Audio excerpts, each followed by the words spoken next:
Alors, on considère que l'inflation est également néfaste du point de vue du rendement du capital. Alors, l'inflation, en fait, va être néfaste, mais pas nécessairement pour cette raison-là, donc qui relève plutôt d'un second mythe.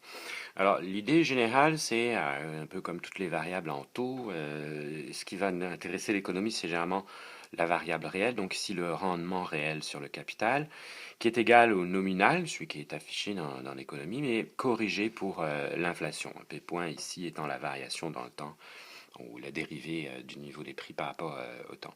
Donc l'argument général est à l'effet que s'il y a un choc inflationniste, ben, normalement, parce que il va générer de l'inflation, il devra avoir tendance à baisser le rendement réel. Mais là, ça fonctionne un petit peu comme pour la question du salaire réel. Dans les faits, puis c'est un petit peu l'argument de Fischer, on s'aperçoit que les ajustements vont se faire assez rapidement au niveau du rendement nominal, donc pour absorber les chocs inflationnistes, laissant dans les faits le rendement réel du capital relativement constant à travers le temps.